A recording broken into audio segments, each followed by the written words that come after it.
everyone. Welcome to this week's Fireside Creators. I have missed you. I am your host, Reverend Dr. Sherry Palace, and this week's show is going to be amazing. It is on the trans perspective, and we've got an all-star rock star panel. If you are watching on StreamYard, be sure to authorize you to access your name. So when you make a comment or a question, we know who is doing so. If you are on YouTube, be sure to hit that like and subscribe. I want to see you every week. Thank you so much for being here. It's nuts in the US right now, and the TVs are going everywhere. People are consuming all of this information. So if you have taken time out of your day to sit here with us and enjoy this show and participate, thank you.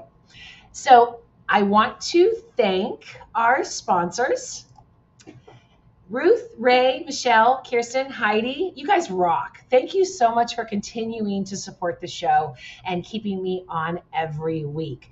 If you would like to do so, you can go to sherrypalace.com. That's the easiest way. There's all kinds of tabs up there. There's some for the show, and then there's a support and store link, and where you can get cool stuff like this shirt and stuff like that. But for as little as $3 a month, you can support the show and join us backstage after the show for our VIP session, where you can come on camera and talk one-on-one with the guests. It's really cool.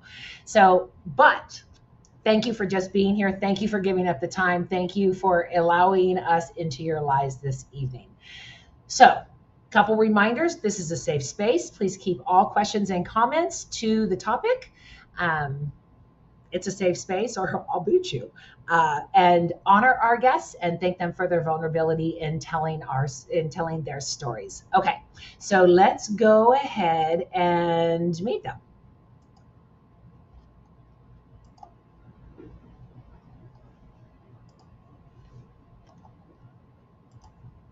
Oh, let me remove that. First, we have Maki Ashe Van Steenwyk. They is a writer, teacher, activist, spiritual director. Her work has been featured in Minneapolis Star Tribune, the Boston Globe, and on CNN.com. Ashe's books include The Holy Anarchist, unKingdom, and A Wolf at the Gate. Welcome, Ashe. How are you? I'm doing okay, all things considered. All things considered. You know. That was what we were saying backstage before the show. Yeah. Yeah. Next, I would like to welcome Meg Trim. Them is Vice President of Yellow Brick Road Organization. Meg Mo is a queer spouse, parent, community educator, and Sumerian who loves mysticism, history, food, and folklore. Mo is a postulant of the Episcopal Diocese of Milwaukee. At Bexley Seabury Seminary, they were awarded the St. Marina Scholarship as an LGBTQ student committed to justice. Welcome, Meg. Hi. Thanks so much for coming back. Good to see you again. Yeah, it's good to be back. We've got 2 new panel guests on the show this week, so I'm psyched. And last but definitely not least, we have Pastor Michael Shannon. He was a sergeant in the Mecklenburg County Sheriff's Office. He's the founder and pastor of Dynamic Faith Ministries in Asheboro, North Carolina. He wrote Trans Expression, The Many Faces of My FTM Journey, has been featured in a book about resilience, Otherwise Christian Too, by MX Chris Page, and in the documentary about trans leadership in North Carolina, Proper Pronouns, by Meg Daniels. Michael's an advocate, an activist for social change, and an advocate for trans justice. Welcome, Michael. Thank you so much for joining us. Thank you. Thank you for having me here. So, we have a lot to talk about, and I want to jump right in, but let's get to know you guys a little bit beyond the banners I just showed. Ashe, tell me who you are real quick. Lots of things. So I direct the Center for Prophetic Imagination. So I'm all about contemplative, mystical stuff, nice. But I'm also an anarchist and believe in radical stuff. And I think those things should be kind of together and mingling instead of all separate. Mm-hmm. But I also am a big anime nerd and I love karaoke. So yeah, that's about me. I love that. Yeah. Michael, what about you? I am a pastor, as you mentioned, of Dynamic Faith Ministries, and I retired from the Mecklenburg County Sheriff's Department in Charlotte, and I moved to Asheboro.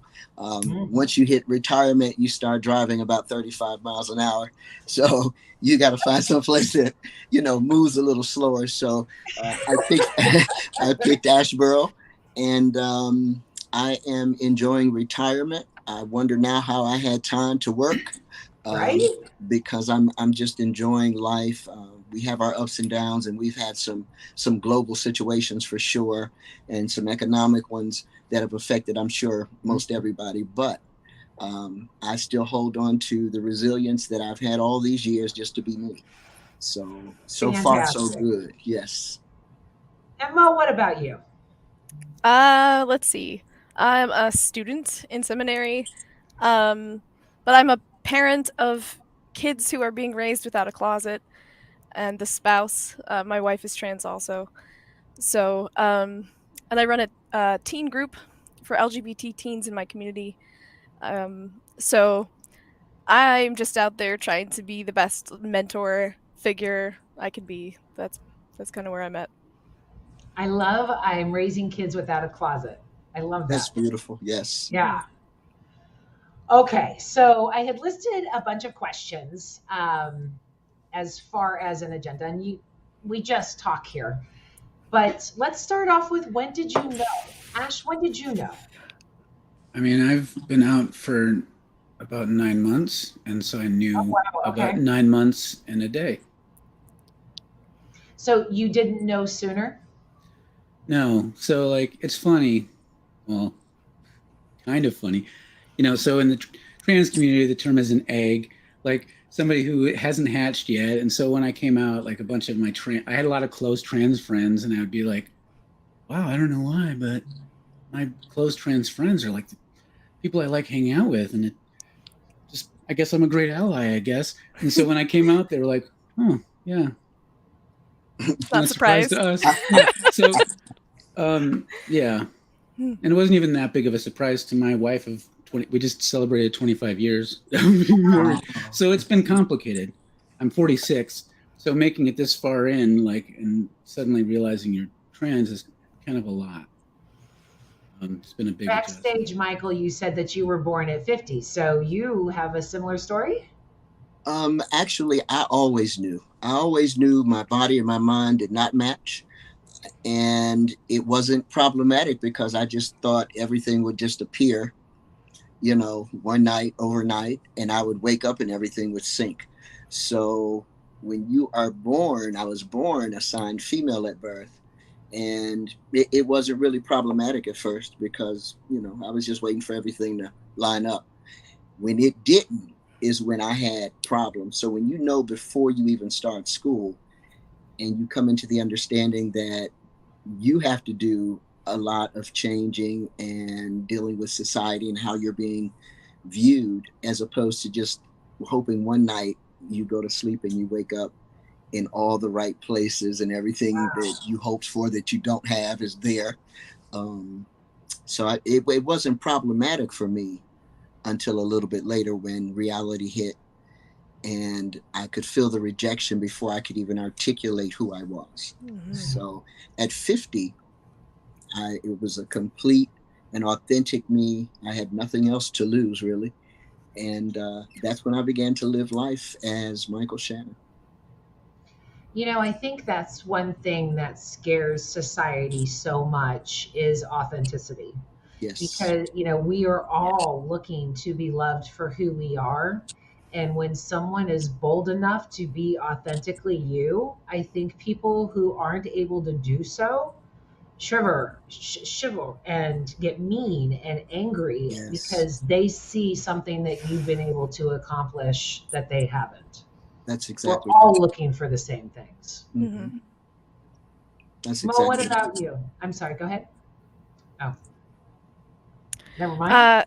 I was gonna say, similar to Michael, I should have known, because there was always something that didn't make sense to me about, it seemed like other people fit neatly into groups, and they and not just that they fit into the definition of something, but that they felt a sense of like kinship and comfort and something positive from being associated with people of a specific gender. And it just never quite made sense to me. And so there was a lot of instances I should have known.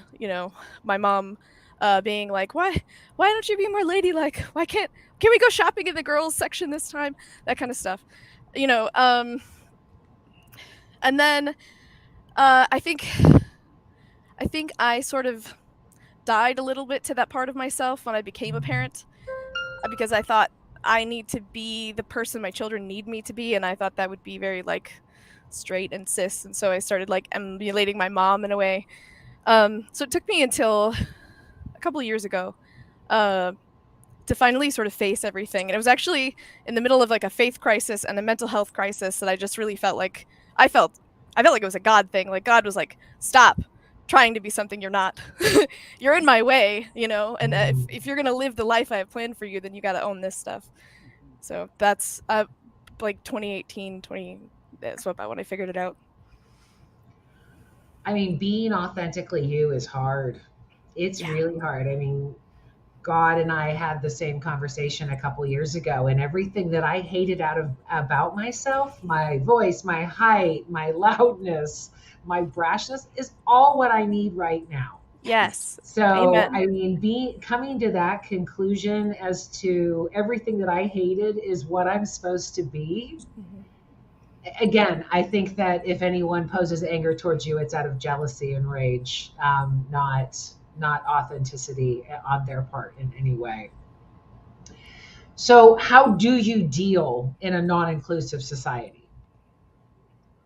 That's a loaded question. It's so much like part of the jarring thing. I mean, it's crappy, but the weird piece of it is like, so I didn't know, but I had a pervasive sense of wrongness my whole life. And so now I'm out, like there's this kind of euphoria, like, and I look back and every once in a while it kind of strikes me like, oh yeah, I'll look back over something in my life where it just clicks. I'm like, and I'll feel like kind of joy and delight, like, and so many things are clicking.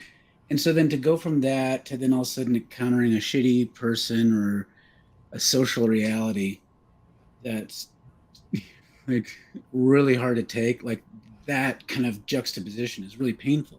Yeah. Like, and I'm trying not to be bitter, but like the last 9 months could be a very purely joyful time in my life, or much more joyful. Mm-hmm. But people are really shitty. Like, yeah. Towards trans people, trans misogyny can have particular types of being gross.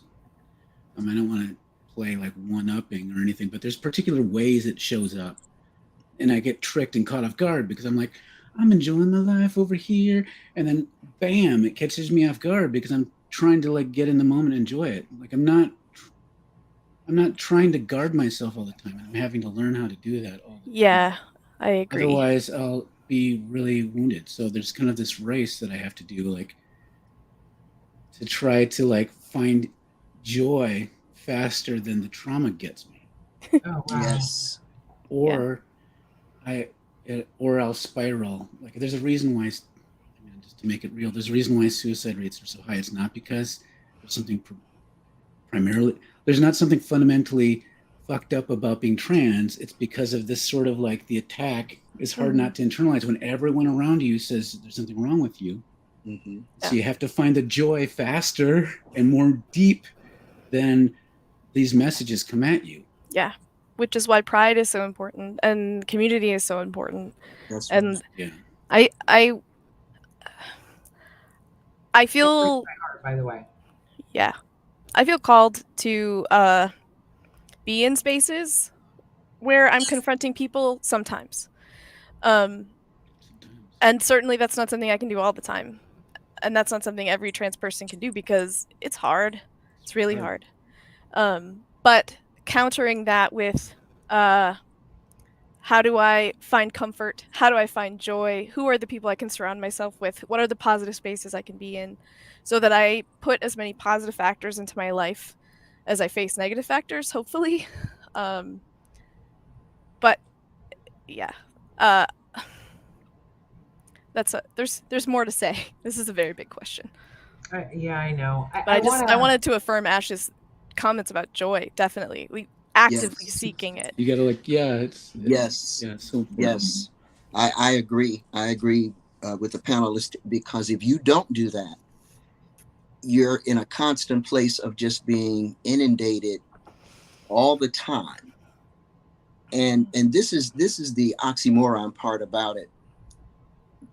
Once you have finally accepted your authentic self, which that alone is a transition, to be able to look at yourself in the mirror and reconcile some things that you can change and some things that you cannot change to line up with who it is you are on the inside as opposed to your presentation. Okay.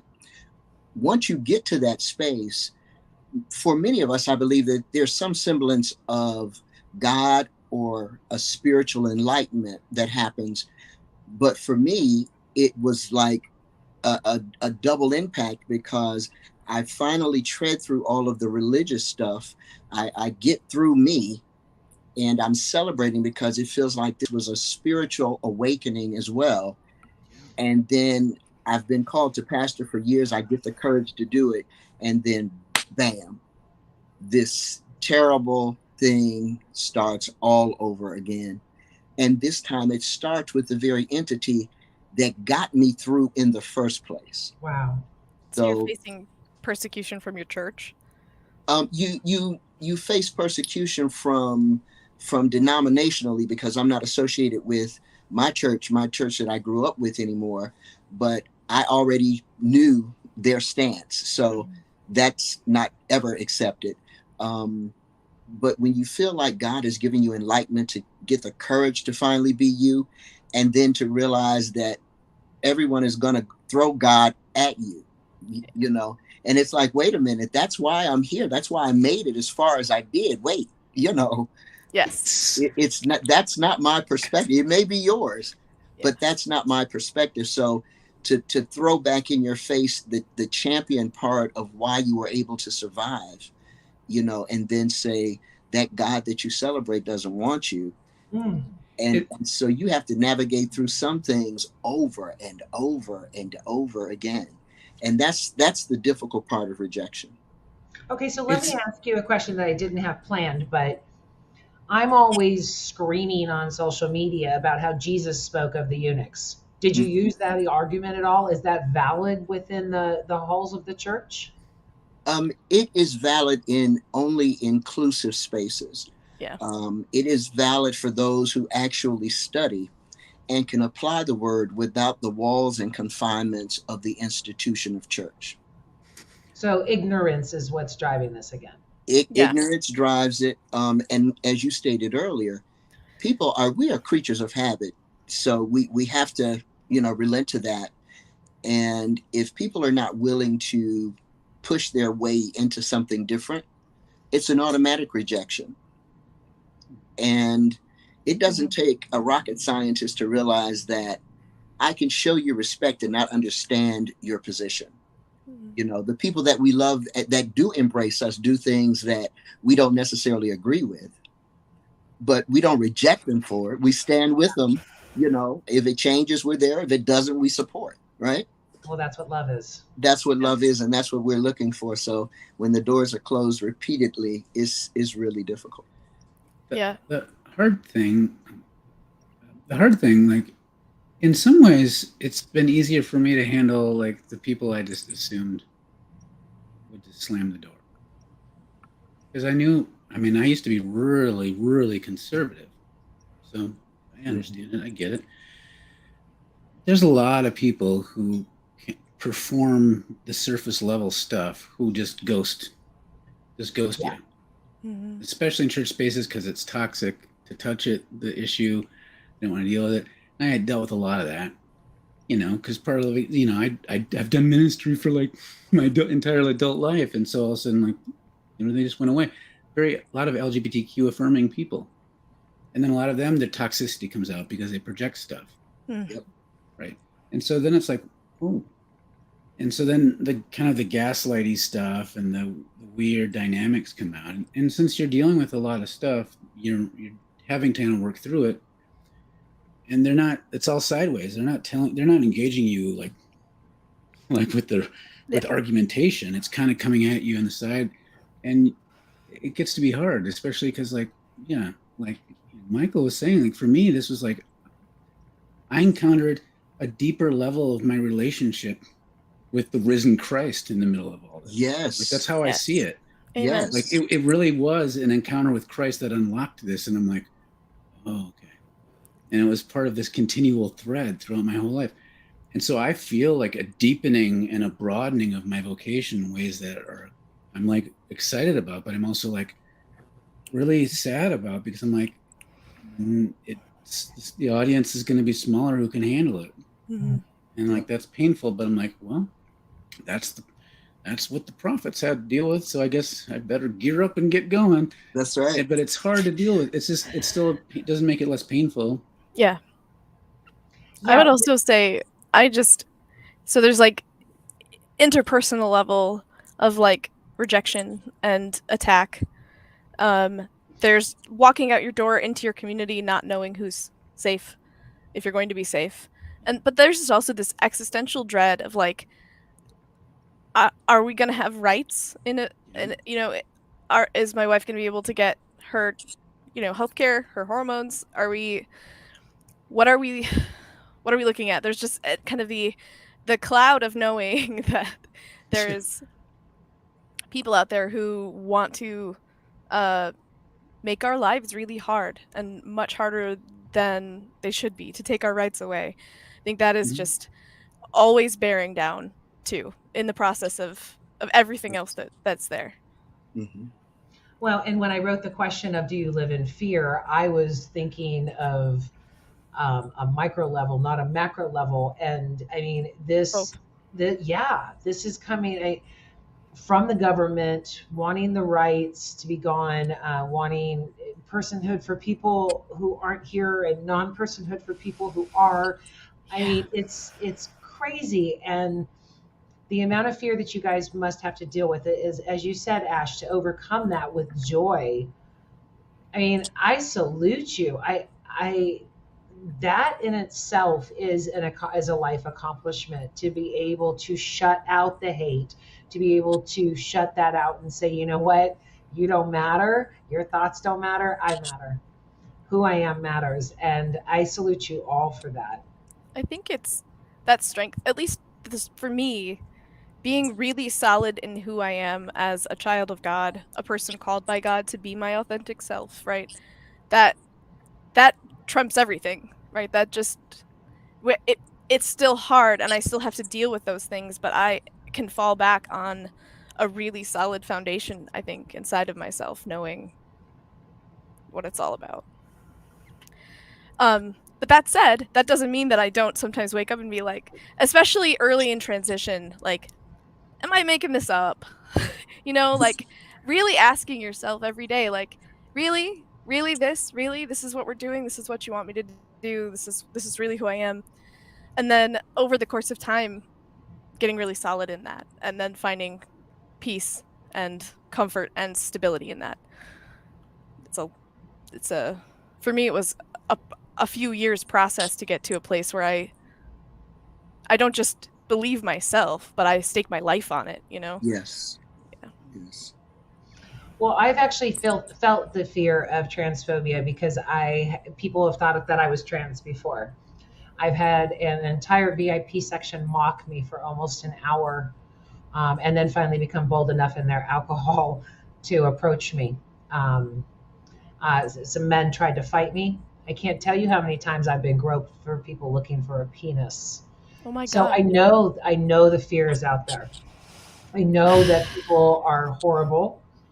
And when that happened, when all of those instances happened, I mean, it started when I was a kid, when I called somebody for a friend and they're like, hey, it's some guy on here trying to sound like a girl. I was 12. So people, that's been going on, but more importantly than my feelings, I feel like, how can anybody deal with this on a day-to-day basis? These have been isolated incidences for me. But to incur such judgment and such hatred I can't even imagine. And that's a big reason why I wanted to do this show, is to elaborate, to say, look, how can you treat people this way? And look who these people are. So, excuse me. Um, we have to educate in order to eliminate some of the fear, so you will feel at peace, so you won't be afraid. Right. Other than the government, which is enough in itself. Don't make me like I'm pushing that aside. Do you still feel fear on the streets, or have we at least gotten past that point? No. Mm. The fear on the street is still there. It can vary according to the climate. The political climate can make it even worse. Being a person of color doesn't help my plight, right? I am in Asheboro, which is, pretty much rural, mountainous area. And it's people that are not necessarily ready for a level of inclusivity and diversity that I bring to the table.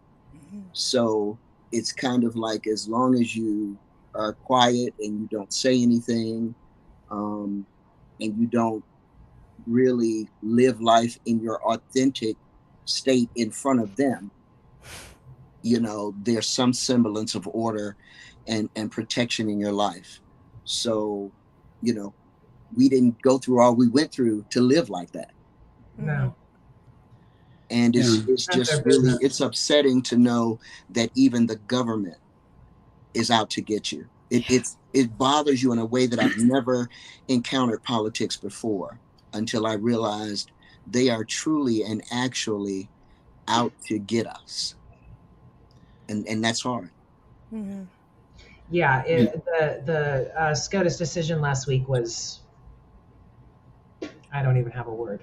Mm-hmm. Well, it's one domino. Yeah. Right. Yes. And I live in South Minneapolis, which you could argue is probably the most progressive place in the Midwest. You could make the case. Like, there might be other places that could compete for that, but like, even here, like when I'm in a bar, I have to like figure out, like, because part of the interesting thing is, like, sometimes men will approach me and not be immediately aware that I'm trans, which is not something I ever would have expected, because a year ago, I was a 300-pound bearded 6-foot tall person. So like, that's would have never been something I thought was in my future. Right?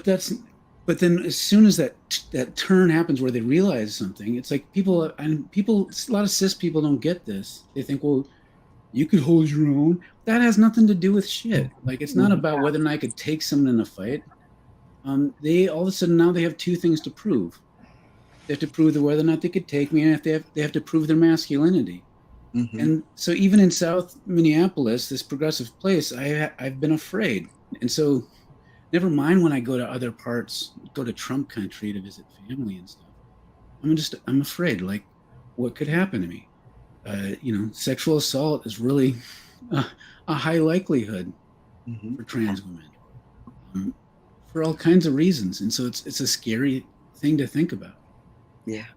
Because of this sort of dynamic. And the weird thing about it, like, when you talk about this stuff with people, like, there's this sort of weird denial that happens.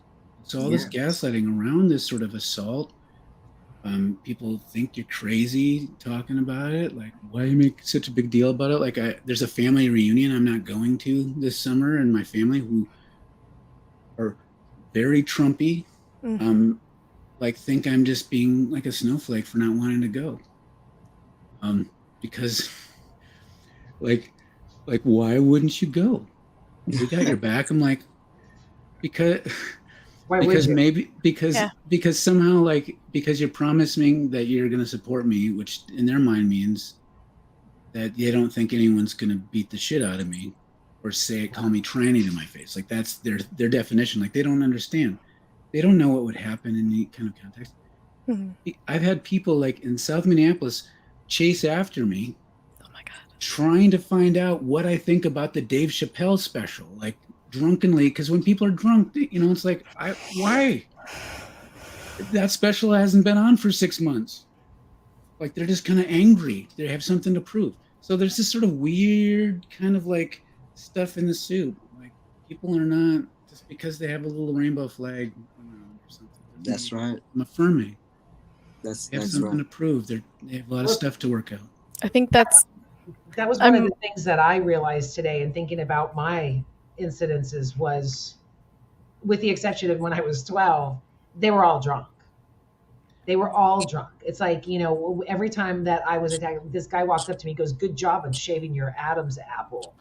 I mean, it was all drunk. And it's like, I am not an advocate for drinking anyway, but this liquid courage that they get in order to be an asshole and to assault someone just adds to the atrocities that are going on in our society, and you guys being treated poorly, or anyone.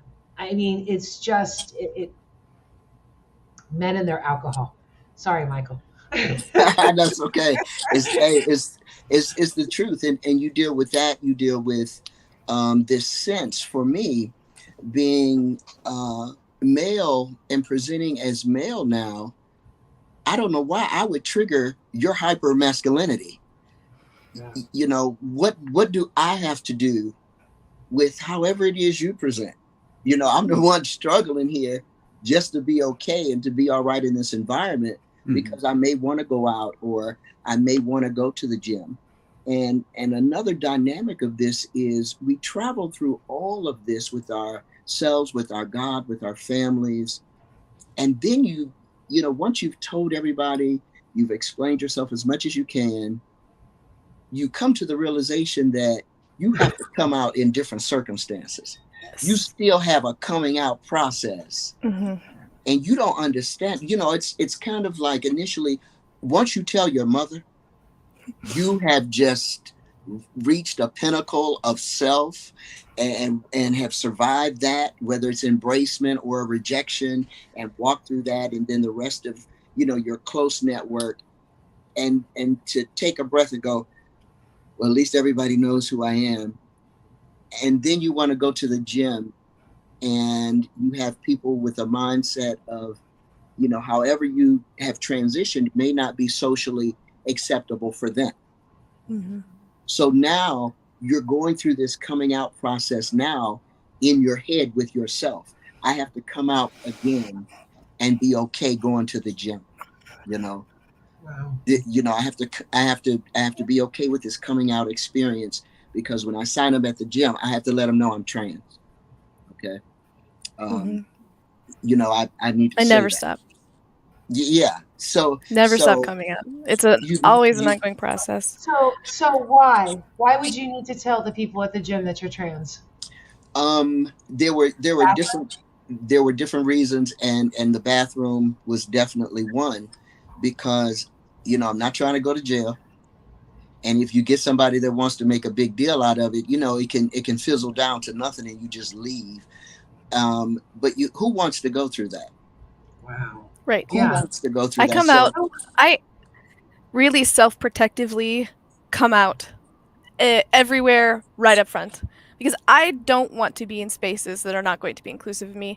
I don't want to become attached to things and then later find out that I'm going to get rejected or fucked over in some way. So I just put it out there right up front. I'm non-binary. My pronouns are they, them. I'm queer. My family's queer. Is that going to be a problem? How do you respond to that? And if that question doesn't get answered satisfactorily, then I'm not going. Because why should I put myself through that? Why should I put my family through that? Exactly. We deserve to be happy, for fuck's sake. Yeah. And not to have this, this whole mental process around just trying to go to the store, and all the side eyes and and once you do activism and you're out, people periodically, they recognize you, they know who you are. So you think you're just going to pick up some eggs, and all of a sudden there's somebody that recognizes you and they want to tell their kid, I don't want you to be like that. And for God's sake, if you are, don't say anything. And I remember my mom screaming, "You're such a flaming liberal," when I said, "To each their own. Why do you fucking care?" Yes. I mean, I don't understand why people care so much, or say this is the way I'm going to be and you have to be according to that. I mean, each of you are expressing a need and desire to just live your own life without fear of judgment and these assholes coming up to you who have no say or control or um, anything into your life, thinking that they can treat you that way. Exactly. I mean, it's just, I don't understand why they care. I mean, but they obviously do, and that puts you guys in jeopardy. It tries to hinder your authenticity. I I don't get it. I don't get it at all. I want to add though too. So in this idea of how do we deal with a non-inclusive society and do we live in fear? The other thing that as a person who works with teenagers, queer teenagers, fear all the time is suicide. Yeah. I have worked with this group of teens for about a year now. We have had 6 hospitalizations for mental health issues because the world is cruel. Sometimes it's their parents that are cruel. Sometimes it's their teachers. Sometimes sometimes like I'm the only person that they have come out to, right? And they show up because they told their parent they were going to youth group or something. Yeah. I have carried that grief with me not knowing how to handle it, and I think I finally am starting to process it, and but it's just too much. It's too much for them, and it's not fair. And it's hard enough to be a teenager, I think, with everything else that's going on, Yeah. and then you add this hate on top of it, the hate they face in their household, the hate they face at school, the hate they face if they choose to go down the street as themselves, and then this like political what is their future going to be? They don't know. Yeah. And it's just insurmountable, I think they feel sometimes. It's, I think so. I mean, this just I want to like underscore that and stress that and underline it because people like can think they can dismiss that because it's kids and because there's this narrative out there that somehow it's trendy to be trans or non-binary. Like, look, like so for at least a decade, I did the ally thing and protested and supported trans stuff. I started a nonprofit organization with a trans kind of co-founder. I did all this stuff. I have all kinds of analysis. I have graduate degrees. I've been radical for a long time. I've been a minister, all the things, all the pedigrees. Still last night, it got to me so much that I asked my wife of 25 years, am I a bad person? And I was crying, right? If I could get through all that, right? If I could feel that amount of sorrow and question myself so much, which I don't question myself like that all the time. And even just, it's not like I'm some sort of like prone to doubting myself all the time person. Can you imagine what it's like being like 15 years old and like having to deal with all this shit all the time from everywhere? A lot of people don't see it because they're not paying attention. But like the narrative out there is that if you're trans, you're some sort of predator, that you're sick, that it's like a disease. And it's either because you're like some sort of pervert or it's part of some sort of cultural elite agenda to destroy America. Like all that's around there. You look around at your friends, most people aren't like that, and you feel like you're alone. You're questioning everything, nothing seems to fit. And so all the message is like, nothing fits, I don't fit. And there's not a lot of spaces. And the spaces that most people tend to look to for meaning, the church is almost always the worst motherfucking spot to go to look for this stuff. That's right. That's the place where you find out, like, conversion therapy still thrives in these spaces. Yeah. I want to can I just shout out the Episcopal Church right now? We are open and affirming. Not everyone in the church is open and affirming, but as a denomination we are. And we are still, making progress in normalizing this kind of diversity. When I, God willing, am ordained, I will be the second trans person in the Diocese of Milwaukee to be ordained. We're out there. There are affirming churches out there.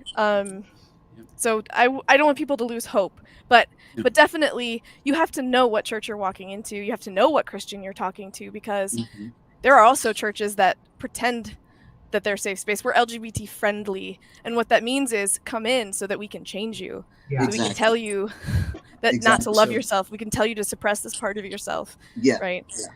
Yeah. Exactly. Come in so we can, help you get through this space. So it's a camouflage. You feel like you see the flag, maybe this is okay, and they may welcome you, but when you understand there's a difference between being welcomed and being included, or being welcomed and being supported, Yeah. now you feel like you've been blindsided, you've been trapped.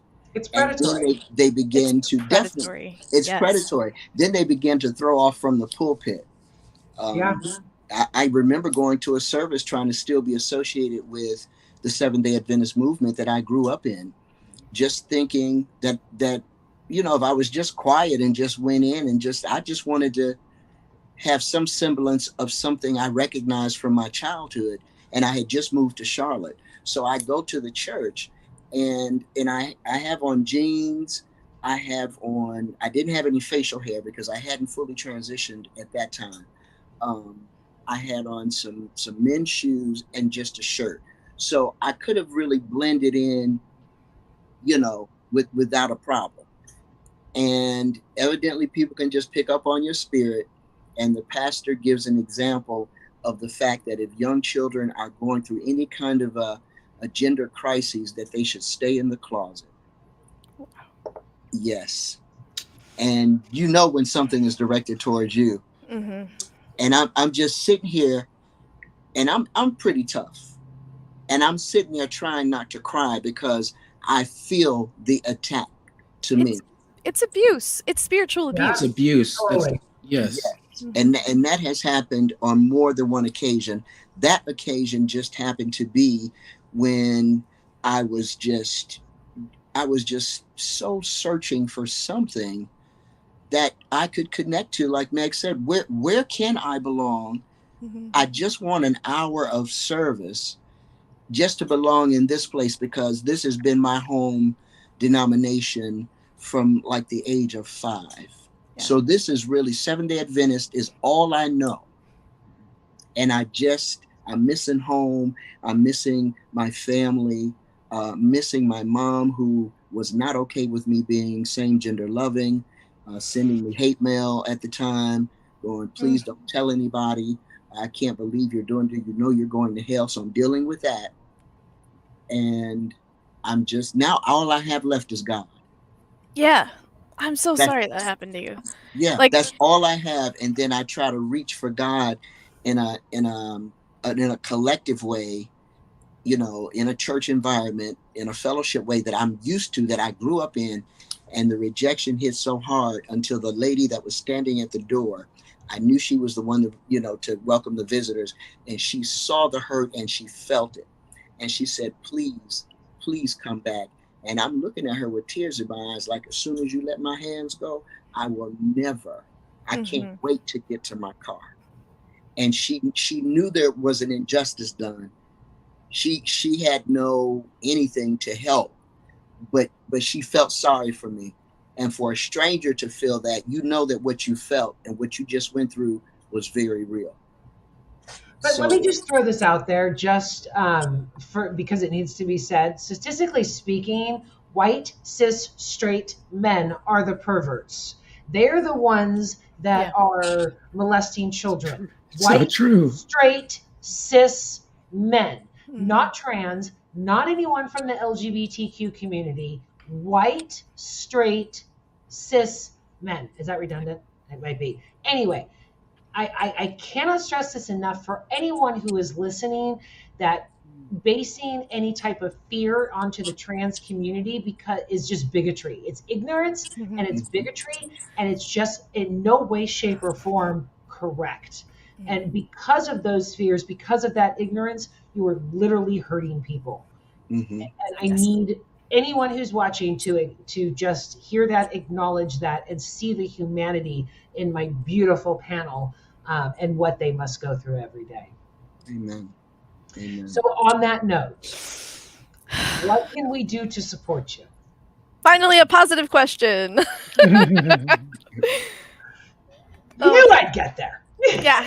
It's important. It's important to talk about these things so people can understand. But it's a hard thing to sit and do. So I'm glad we're let's talk I understand that, and I positive stuff. appreciate you all. Thank you so Definitely. much. Definitely. Like Meg said, the conversations are important. And it's important when they come from, other areas that are not necessarily trans-led or trans-appropriated, because as an ally, you all get to show the world that it's okay to lend support, and sometimes allyship is problematic. There's a learning curve, there's things that we have to do, to make it better, but that's with any situation. That's called life. But when folks are on the outside looking in with that judgment mentality, you want to have people be able to transition to a place mentally where equality, respect is not left up to your personal emotional judgments or comfortability, right? And that's the main thing we're trying to say. You don't have to understand that I'm trans. You don't have to understand that I was assigned female at birth, and my mind and heart never connected to my body. So I did all I could to make that connection sync. And this is what you get. Okay. So you don't have to understand that as the person on the outside of my experience looking in. But you do have to understand that every human being deserves equality. Exactly. They deserve to be respected. You don't have to share your negative opinion with me. It goes back to something, I know that we've heard as an old adage. My grandmother used to say it all the time. If you don't have anything good to say, keep your mouth shut. Mind your own business. Yes. You don't have to be hurtful because you don't agree with me. Even as conservative as my mother is, she said, you know what, this would not have been my choice for you, but I do believe everybody deserves the right to live their life the way they see fit. If my conservative mother can say that, there's hope for anybody to get the realization, right? That's how I look at it. If mom can do it, when she was adamant about, oh no, oh my God, this is not what you need to be doing. And for her to finally get to a place where I support you, I support your advocacy work. I don't understand it, but I love you. You're my child. I love you. That's all we're looking for. Yeah. I want to push that a step further. I want to challenge people to get in proximity with people they don't know or understand, and not chasing someone down the street who has nothing to do with you, but find advocacy organizations, find people who put themselves out there, who are willing to have those conversations, who are ready to have those conversations, and learn something. Learn something new. Learn some empathy and some compassion and a perspective that's different than yours. Kind of like we're doing here on Sherry's show. Yes. But yeah, proximity, is everything. I think about the book The Little Prince and the fox and the boy. They learn to love each other just by spending some time with each other every day. Exactly. It's a beautiful thing. So I encourage that. Yeah, and I would add, like, just to kind of mix the question up a little bit, I think how we could empower everybody else. Like, it's not a mistake that part of the problem that our society is having is tied to patriarchal Christian kind of understanding, and kind of queer, trans Christian folks aren't just helpful in understanding queer stuff. I think we are prophetic voices to help solve the challenge of cis hetero patriarchal Christianity. And we can help empower the move of the Holy Spirit working through the church to help fix this problem. Amen. And so we're here to help empower y'all. So, like, that's what I think is helpful. And, you can empower us to help do that, everybody. Like, that's not just during Pride and not just talking about queer trans stuff. Although we all probably like talking about that stuff too. It's because it's important. I mean, our perspectives, we have that this lens kind of like brings a beautiful perspective on all kinds of stuff, which, you know, the lens of queering things kind of like is wonderful. Yes. I agree. Like I said, I don't understand why so many people care. I don't understand why someone gets into someone else's business or why they would feel a need to assault you in some way, shape, or form, especially using God as a justification. It's just gross. It's just really, really gross. And I really hope, I mean, I even tell my dogs as we're walking down the street, mind your business. Do they say anything back? No, they don't. But they get it. They're like, okay, I won't talk to this person. You know? Yeah, it's cool. It's cool. Yeah, and I think if more people just minded their own fucking business, then I mean, just let people. Again, I aspire to be fully authentic. And the fact that you guys can, and the fact that you guys can get up every day and say, you know what, I don't care what society's going to do, I'm going to be me today. That should be our role models. That should be who we look to get through the tough times. Because if you can do it, I mean, Michael, let's add your race on top of it. I mean, someone said to me that, you know, oh, this is a trend. It is a, you know, oh, this is a choice. And it's like, I'm sorry, you are so ignorant to say that, because no one would choose this. No one would choose to have society condemn them the way they do. They are being authentically them, and that is their choice. Exactly. It's almost equivalent to the way people began to complain about the isolation because of the pandemic.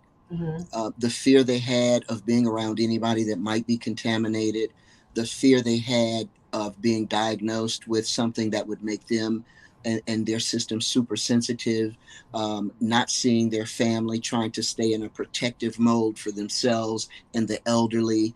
And as they continued to talk, I finally stopped them, because we're all going through this pandemic, you know, crises in our own ways. And I said, welcome to my world, because I live this every day long before the pandemic. As a matter of fact, once I realized that I would not be accepted, I've been living this. So the first 50 years of my life are like zero. I'm thankful. Don't get me wrong. I'm grateful. It's still a part, of course, my foundational piece of who I am. But I spent those years trying to make sure everybody around me was okay, and I'm dying, and nobody sees it. Nobody understands. And then I can't justify where I'm at, because I had to learn to articulate it to myself. And once I did that, I just was sure that I would be a story like anybody else's story. You hear it, you know, you can be okay or not, but you just, like you say, eventually, if it doesn't, you know, appeal to you, mind your business. But society has done the same thing with, you know, with race, with abortion. You know, don't go to the clinics and make this even worse for people that are in that situation, because that's not easy. And pick it because you don't agree. Just don't ever have one. That's exactly that's it. You know, and it should stop there. And because, you know, we live in the society that we do, people just feel it's okay to even do you harm because I don't agree with you. Jesus is up in heaven going, for God's sake, I spoke on this 2,000 years ago. Why did you not get it? Yes, I mean, there's my so point much exactly. So many people can go, well, Jesus didn't say it. No, Jesus literally spoke of this. Yes. Yes. You know, I mean, it's like, come on. It's like, are you really reading? You know, are you really, you know, trying to be authentic in your expression of Christ, or you just want to give me your opinion? Yeah. You know, and then hide behind the God thing, just in case you have to explain yourself. Well, ever since I did a public page, I can tell you with great certainty that nothing pisses people off on social media more than to say, love your neighbor. That's my personal motto is love your God, love your neighbor, love yourself. Oh, that's beautiful. I love that. That's beautiful. Oh, wow. Well, we are at the top of the hour. This has been a beautiful conversation. Ash, final words, and where can people find you? Oh, final words. I how do you end that conversation? I think deep down inside, I think people, like it's been kind of hinted at and talked about overtly in different levels, people are afraid of authenticity because underneath, people are afraid of looking deep into their own longing for fulfillment and joy. They've thought that somehow worshiping God means some kind of cruel sort of self-denial. And there's something about transness that flies in the face of that. Even Jesus didn't even take up the cross except for the joy set before him. It's a weird paradox to people who only think of self-denial. So I'll just throw that out there. Where can you find me?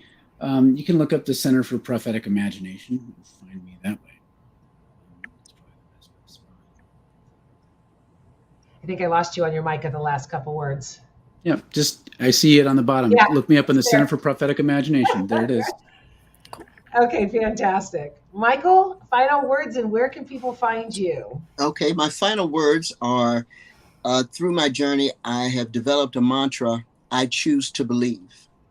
I choose to believe. So I choose to believe that I'm going to be okay. I choose to believe that my authentic self is my best self. And I have to choose me, whether other people do or not. I choose to believe in God. I choose to believe in me. And I still choose to believe in the best of us as a people as we continue to grow and navigate. Times are better than they used to be. So there's some foundation to this mantra that I hold on to. I choose to believe. You can find me on Facebook under Michael Shannon, or the Facebook page for our church, Dynamic Faith Ministries, Inc. Thank you so much. Meg, thank you. Final words. I was gonna say the knowing your part of all of this. Actually, I got really good at it. I figured it out when I was doing the 12 steps. And there's a really great program called Trauma and the 12 Steps. You can buy a workbook. I didn't write it, but I love it, and I fully recommend it because it helps you, I think, process a lot of your trauma, a lot of your grief, and own your part in it, and own your innocence too. It's a wonderful thing. You can find me at Yellow Brick Road Organization. It's a local LGBT nonprofit in Beloit, Wisconsin. We're putting on Rock the Pride Fest this summer, August 13th, for Rock County, Wisconsin. And yeah, we do our best to advocate, educate, and create safe, fun spaces for queer folks in our area. So, yeah. That one. Mm-hmm. Is the TikTok yours, the Fraggle Rock? Yes. Yeah, okay, that's me. Good. Yeah, I make the Fraggles for a long time. I make TikToks about being LGBT and being queer quite a lot, so you can find me at the Fraggle Within on TikTok also. Fantastic. Cool. Well, I my heart is overflowing with your stories and love for you all. Thank you so much for your vulnerability, your authenticity, telling your stories.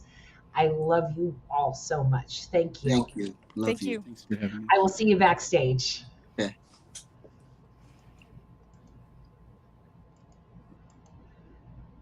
Wow, what a great show, huh? There is so much to take in from this, and so much I learned that this is going to be one that resonates with me for a while. I want you to notice their humanity. I want you to see their hearts. And if you do that, you won't be able to hate them. You won't be able to judge them, because it's supposed to be based in love. And when it's based in love, there's acceptance, there's honor to do those things. And I hope that you saw that in my 3 guests today. I hope that you will see that in everybody you encounter for the next week, because as I always say, walk in love. It's the only thing that matters. Bye, you guys. See you next week.